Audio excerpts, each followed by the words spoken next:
We came up with the idea originally because we had started and run and ultimately sold a previous software business together.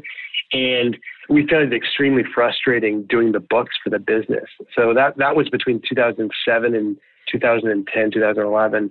And it was just frustrating. We were using desktop software. We would shuttle key financial documents like statements and checks and invoices and bills to our bookkeeper, who would then input them and then send us back a file and frankly, and checks to sign. And so it was really the idea of scratching our own itch. But at the same time, we saw that consumer need and we're chasing that down. And then we started in the wrong area, which was consumer. But it wasn't clear there was a business to start, which is often the case with startups. But we feel great about how people adopted it. And I think we just got super lucky in terms of the timing because this concept of automation and having machines do data entry was just starting and we kind of were able to catch the wave early.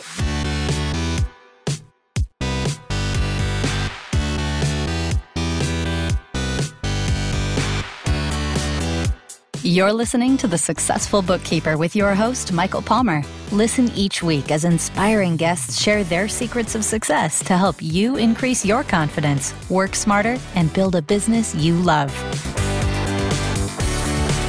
This episode of The Successful Bookkeeper is brought to you by PureBookkeeping.com, the proven system to grow your bookkeeping business.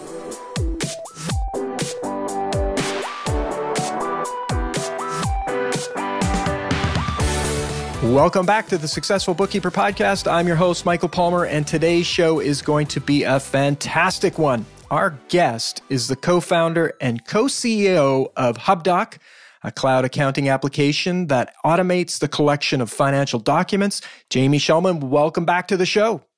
Oh, thanks, Michael. Thanks for having me. It's great to have you. And we had a little chat prior to this conversation about when we first chatted, which was way back in the early days of when you're just getting Hubdoc started, and what a journey it's been now having been acquired by Xero back in 2018. Congratulations.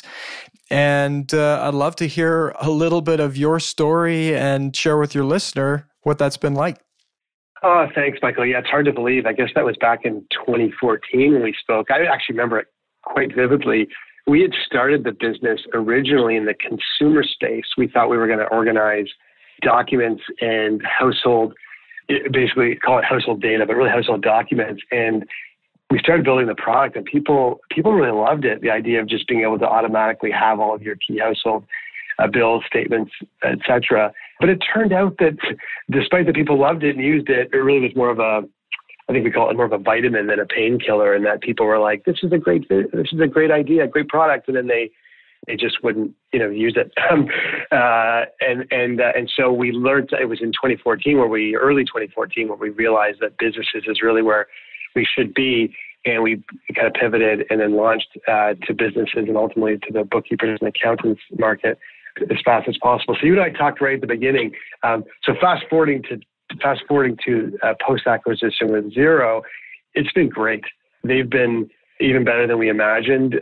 And we could talk more about this, but when we made a decision to join the Xero family, a big part of the reason was we shared a ton of values in terms of our brand, our customer first approach. Xero, like Hubdoc, we all focus on the channel, so to speak, on serving accountants and bookkeepers. We don't really spend a ton of time thinking about the end user as a small business. So brands are the same, our customer first approach is the same, our design ethos is the same, and we treat people the same in terms of how we build the employee base. And so it's been a joy, and it's been 18 months. It's hard to believe. It's hard to believe. It seems like just yesterday the announcement came and shocked everybody, and here it is 18 months later. And your company is growing, and there's all sorts of great things happening. I think back to, I think Warren Buffett said he buys the companies he likes to use, right? So his investment strategy is, if it's good for me, it's going to be a good investment. Well, I think of Hubdoc. I've been using Hubdoc since 2014, and I can't, it's one of those things where at the time it's like, oh, this is kind of cool, but now I can't imagine living without it. It's such a fantastic product. Like it saves me so much time. I'm just a small organization, small company, but it saves me so much time and it works and it does what it promises to do. And it's built this, I've seen Hubdoc go from nobody knowing anything about Hubdoc to it being kind of like people want to wear your t-shirts because they love your culture and your product so much. Yeah, well, thanks for saying that. It's funny, Jamie, and I think my business partner's named Jamie as well. Jamie and I, we came up with the idea originally because we had started and run and ultimately sold a previous software business together. And we found it extremely frustrating doing the books for the business. So that was between 2007 and 2010, 2011. And it was just frustrating. We were using desktop software. We would shuttle key financial documents like statements and checks and invoices and bills to our bookkeeper, who would then input them and then send us back a file and frankly, and checks to sign. And so it was really the idea of scratching our own itch. But at the same time, we saw that consumer need and we're chasing that down. And then we started in the wrong area, which was consumer. But it wasn't clear there was a business to start, which is often the case with startups. But we feel great about how people adopted it. And I think we just got super lucky in terms of the timing, because this concept of automation and having machines do data entry, it was just starting and we kind of were able to catch the wave early. It's remarkable. Remarkable. Now, for you, what's it been like having grown a business? And you said you've done this in the past, but I'm assuming that this was a larger acquisition for you. What was it like to get that deal done and see that business grow and then be acquired? Yeah, it felt great, candidly. We'd never started the company or our previous company with the intent to be acquired. I think that would be a challenging thing to do when you start a company from scratch. For those that haven't done it, you can imagine it's super hard because you really don't know if it's going to work out, and you have a bunch of sacrifices in your life you're making. And so, our belief was you kind of have to be all in. And so we were building what we thought would ultimately be, hopefully, a sustainable, profitable, cash-generating, independent business, that was delivering an amazing product or service to customers, and also, delivering an amazing employee experience to our people. Like that was kind of the goal going in. However, being a SaaS software business where, customer acquisition needs to be funded early on, and we were building out a pretty challenging product, at least our developers were, we needed to raise capital. And, as many people know, if you need to raise capital and now you have investors, that does change the game a bit for a business owner. If you're now, have a stakeholder who's invested in your company, that there's a return expectations that would exist there at some level. And so as you're growing a SaaS business like that, until you actually start generating cash flow and you have a continued need for capital, you're always thinking in the back of your head about a need for a potential exit, because at some point, if there aren't investors or your existing investors don't want to continue to fund, you'd have to find some way to liquidate, which would typically be through a sale or maybe going public for some. And so your eyes are open along the way. And so we early on, as partnered with all the GLs, or at least we're here in Toronto. So the key ones being Intuit's QBO and Xero and Sage. And our two principal partners were QBO and Xero, or Intuit and Xero. And they were incredible partners for us, helped us grow our business. But I think at the end of the day, as you stated, it's about, customer love. And we somehow were able to build something that, despite we still see flaws in it every day, and it's not a perfect product, and we're constantly trying to improve it. It's, we're as frustrated as anyone with what needs to be done. But despite all that, we did see quite a bit of love. And I think that was just the product market fit concept of we just recognized that we had something here that customers were really finding was solving a pain point for them. And so when it got to 2018, just back to your question, we were in a position to raise quite a bit of capital, like a large sum of money that kind of step on the gas and really grow the business.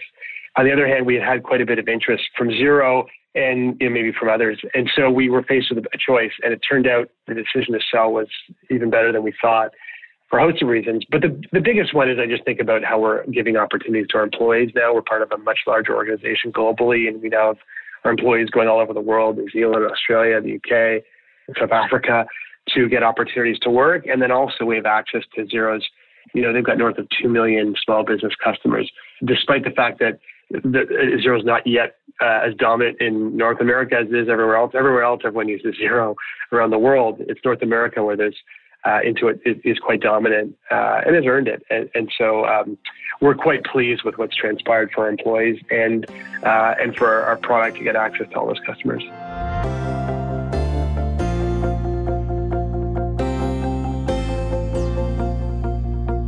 Yeah, it's remarkable, and congratulations on that. And again, it always is one of those personal delights when I see people build something cool, build a business. You're creating jobs, you're having fun. I admire it, and I'm sure our listener does as well. And being a user of the product is always great as well. It's like, hey, this is cool. This saves time for me. This is, I think, why so many people love the Jamies and love what you've built. You've saved people so much time. You've made value in the world, and then you see it being valuated and getting the money for that value. So pretty cool story. And that brings me to the question of selling a business. You've done this. This is not your first time. What would you recommend to other business owners that might be thinking of selling their business? Yeah, that's a great question. I mean, I did just mention the concept of product market fit and customer love. To the extent, I would say, just on the, if one is in the software business, which is maybe different than being in the bookkeeping or accounting business, you're just finding, a pain point for your prospects, your customers that you can solve. And then if you can find, a big enough market there, that's the key. For accounting and bookkeeping, what I find is similar to how you just described what we're doing. If one is offering a really compelling service to customers, let's just say small businesses, getting their books done, making them feel, secure in their business, like they have a handle of their financial situation and their and then the forecasting of growth or where they're headed. That's extremely valuable. And so that would lead to the concept of customer delight, customer love. I know we see with a lot of our customers, the accountants and bookkeepers who serve their clients, that they also achieve that level of customer, or I guess it's client love. And it's great to see that. So that's like the key piece when you're looking to sell a business or grow a business. It's like you just need to find your place in the world with customers. But I would say if one's focusing on the idea of possibly selling, it's important. We learned this, a little bit the hard way and maybe later than we could have, but the idea of measuring your traction, like really understanding why you're growing, where you're growing, how you're growing. Is it predictable growth? I think what buyers often look for, are not only what do you have today and how you've built that historically, but also like what are the prospects of it if someone's looking to buy your business. Which leads me to a higher level point, which is being a bit older. I've got the gray hair to prove it. I used to be an attorney. I don't know if you knew that, Michael. Yeah. I used to practice law. I remember before this in Toronto, and then in San Francisco, and so it leads me to this comment, which is like businesses are basically bought, not sold. Now, people have heard that expression before, but really it's about someone buys a business as opposed to going out to try and sell it. And so I would say for people that might consider one day selling their business, starting to develop relationships with potential prospective purchasers would be very important. So in our case, we had these relationships in particular with Intuit and Xero. And we thought about that early on. We weren't necessarily gunning for an acquisition, but we developed relationships across the board at every level of the business, so that when the time came that Intuit and Xero, you might have thought of, gosh, maybe we want to purchase Hubdoc, their people, their technology. We were already a known entity. People all around the business would have known us. So that would be an important thing. And the final thing I'd say is something I've learned over the years that's become even clearer, is that everything is about people, about individuals, like one by one. And so we've grown our business from the two of us up to about 130 people when we got acquired. It's still growing. And we look back on it, and if we've had any success whatsoever, that's within our control. It's really, I think, been about the people and about really focusing early on every single hire, which means, where you identify and locate candidates, to how you interview them and who you hire, because those people end up hiring more people in your business. And it allows you to kind of build the culture and the value set within your business that, it becomes desirable ultimately to a purchaser. So I'd say that's the other thing too, is just think about your people, think about potential acquirers, as well as measuring how you're doing and focusing on the customer love. That kind of comes into my head. It's great advice. And I think there are many bookkeepers that think about selling their business, and the advice around businesses are bought, not sold, is very valuable. So who do you want to have potentially buy your business? Who would be a likely buyer? And then nurturing those relationships early on. Fantastic advice. Thanks.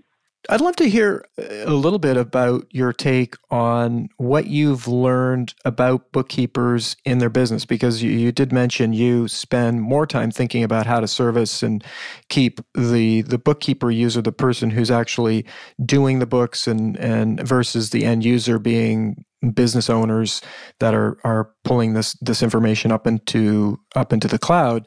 What have you learned over the years about bookkeeping business owners? Oh, that's an interesting question. I mean, something that I've learned about, we've been thinking about this for years, and I'd say also we've happened to come along in between 2014 and today. We're at a time which is, in a way, I'm going to sound dramatic here, Michael, but in a way, it's like a once-in-a-generation opportunity for people offering bookkeeping and accounting services. My dad is an accountant, but used to practice as an accountant. He's now moved on to other things. But I remember, when desktop software came out, I think I must have been in high school. And so software that was 30 something years ago. Software emerged. And I think it feels like here we are now, and I'm going to call it another once in a generation opportunity where, automation is emerging. So it's cloud software, it's automation. And I'm extremely bullish on the accounting and bookkeeping space, despite the fact that I think you'd hear out there probably some doomsday scenarios in some areas.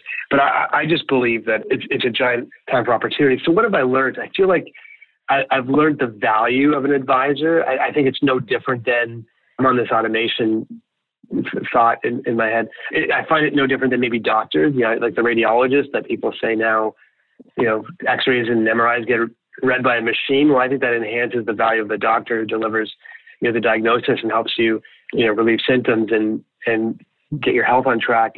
I feel like it's similar in that way, where I find that the accountants and bookkeepers that are, less, or that aren't resistant to change, but are comfortable with change and the inevitability of what we're seeing now with automation. I think what we've seen is, and it's a bit of selection bias. You can imagine a lot of our customers are comfortable with the inevitability of automation and technology. And so when they get there, they realize how valuable the human element is. And as I've said, I think it's even more important now in a world where behind the curtain, so to speak, computers are doing more, whether it's reading the x-ray or whether it's, reading receipts and bills and invoices, pulling out data from them, and maybe even soon just almost perfectly creating the financial statements. I think the value of the advisor is increased, and one can obviously charge more for that service as opposed to the data entry of the past. So I guess the point I'm coming to is I'm learning that this industry is more and more adopting what's happening in the future, and it's exciting because the need, there's still going to be small businesses. I think more and more the numbers you hear are 90+% of the economy, at least in North America, is small businesses, and people running pet stores and restaurants and software businesses aren't necessarily interested in or capable of really understanding their financials. And so I think I've learned that accountants and bookkeepers are more resilient and willing to adopt change than maybe people would think or that we hear about. And that's probably the big one I see, because with technology and automation, it changes all the time. Like software gets updated, SaaS software gets updated daily, weekly, monthly. It's not like you buy a CD every few years, and automation is just getting better and better. So having the ability to understand or hire people who understand where the future is going doesn't seem to be as scary as one might think for a somewhat traditional industry.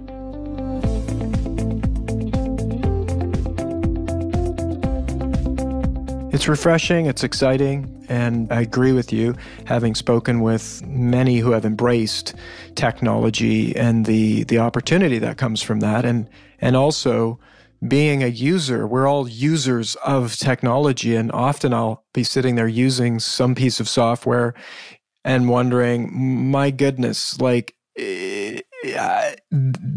it changes so often.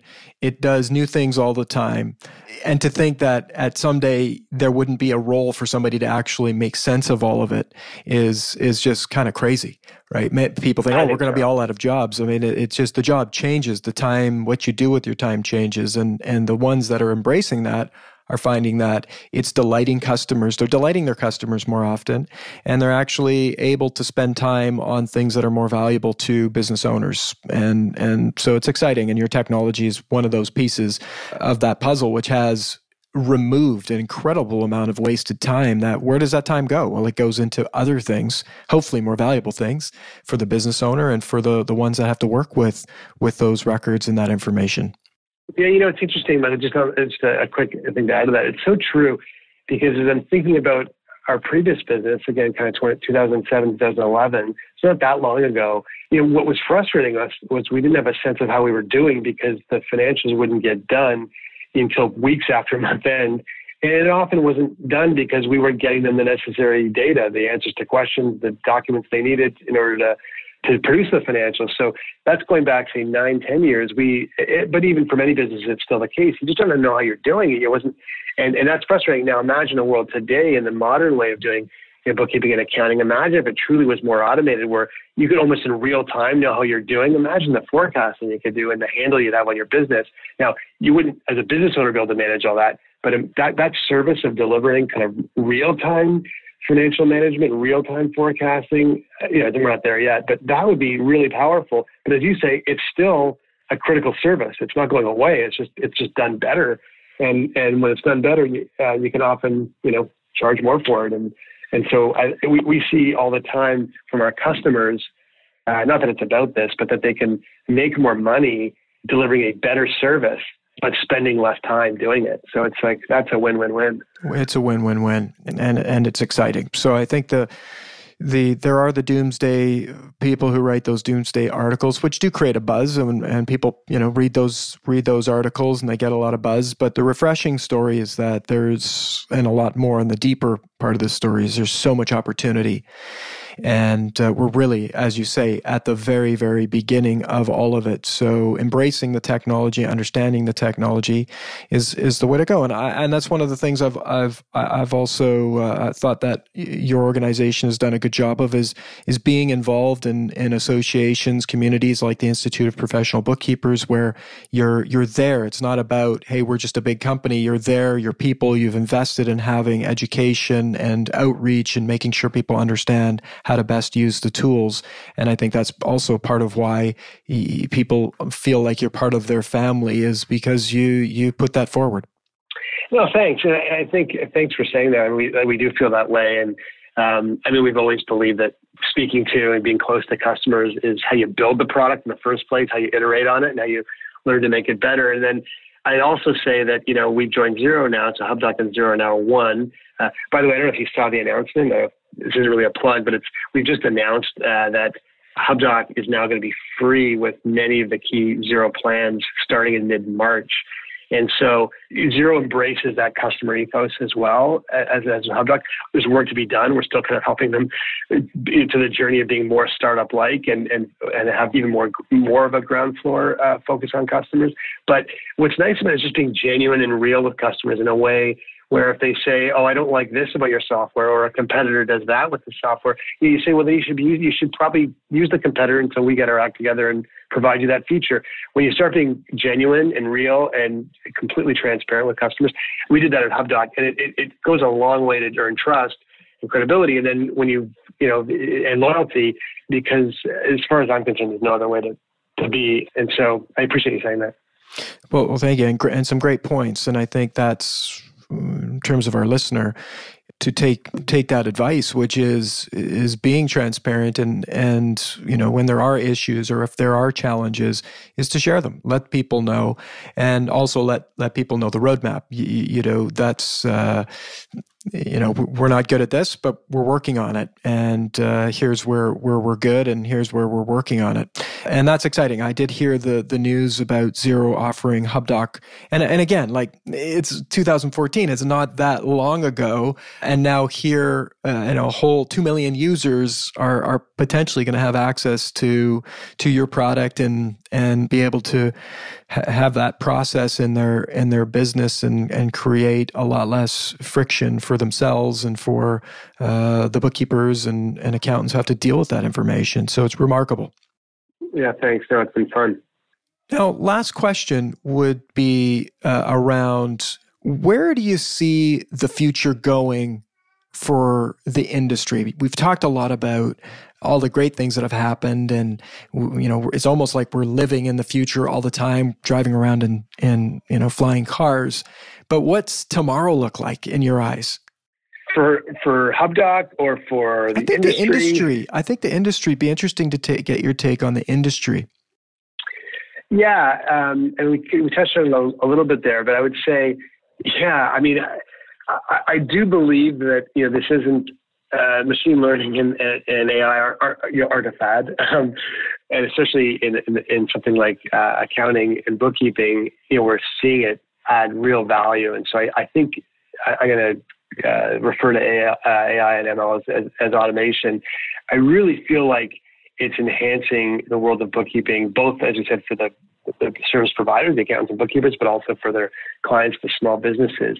And I think automation like that, for example, Hubdoc, the simple example is we automatically pull in key financial documents, bill statements, receipts, invoices, et cetera.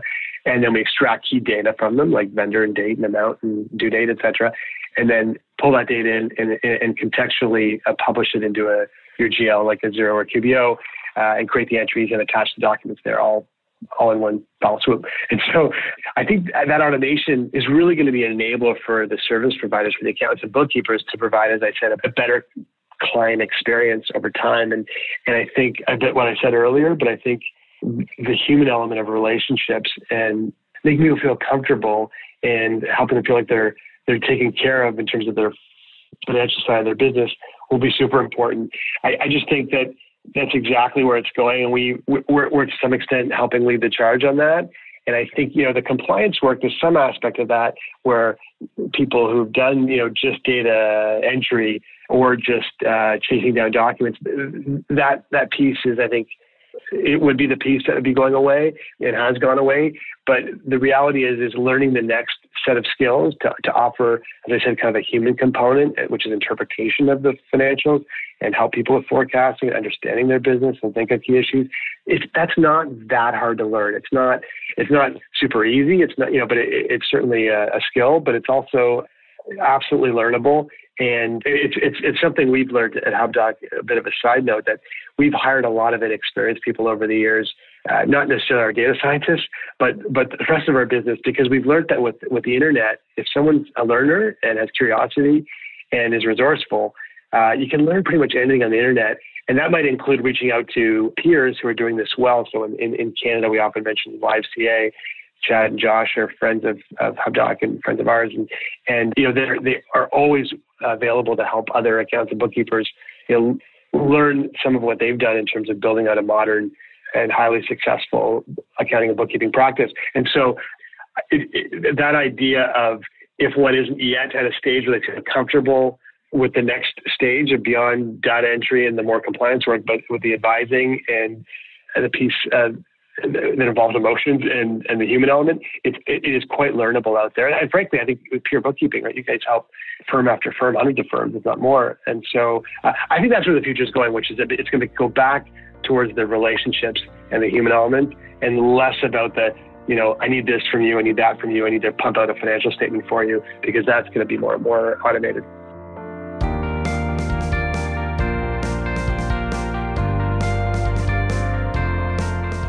Really, really interesting. And I love the take. I think that's a great piece of advice when people are hiring, is to look at, are these people resourceful? Are they learners? Are they going to look with their hands and find what they need?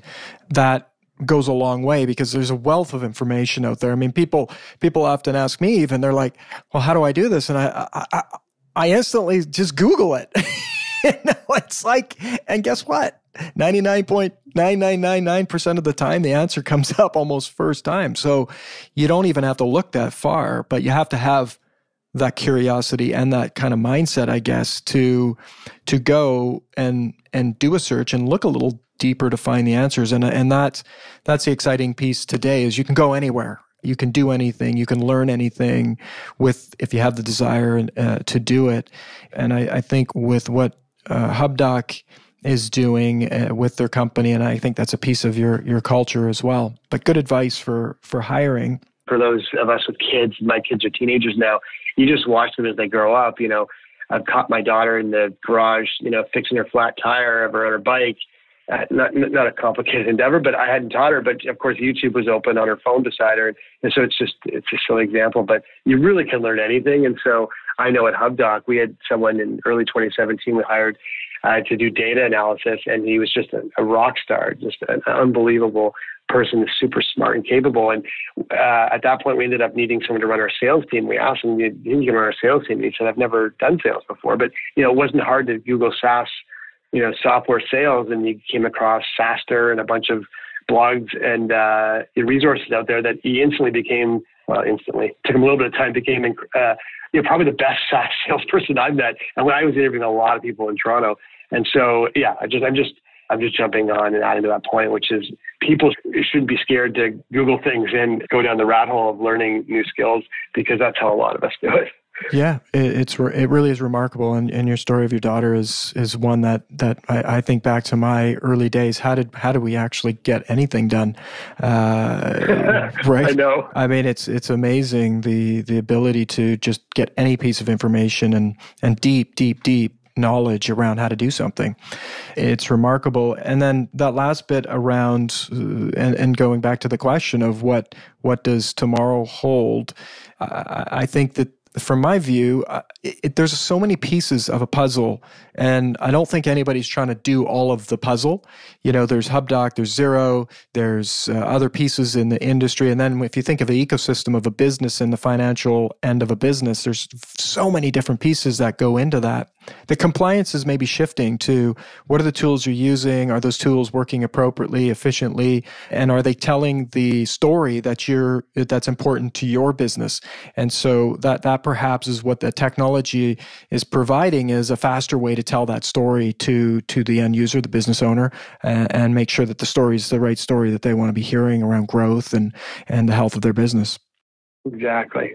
Jamie, this has been fantastic. It's always a pleasure having you on the podcast, and thank you for building great software and great tools for the industry. And again, on behalf of all of our listeners, for coming in and generously sharing your knowledge with us. Oh, thanks for having me. I know I appreciate the opportunity to chat. And I don't know how we would do this, but to the extent anyone wants to talk more or hear more, reach out. I'm always available. But I appreciate it, Michael. It's always great talking to you. Thank you. And for those that don't know Hubdoc, where the heck have you been? Go and test it out, try it out. It's incredible. It will blow your mind. And as well, if you are not familiar with the Xero suite, take a test drive. Go and have a look. There's fantastic technology out there, and you should be always, I think as my father, Jamie, said, you always want to make sure you know the job of all the people that are working around you so you can assist them better and just be in the know. So whether you're using QBO or Sage, at least have a general understanding of what's going on with these other softwares so that you have that knowledge, and it will help you down the track. Agreed. And with that, we wrap another episode of the Successful Bookkeeper podcast. To learn more about today's wonderful guest and to get access to all sorts of valuable free business building resources, you can go to thesuccessfulbookkeeper.com. Until next time, goodbye.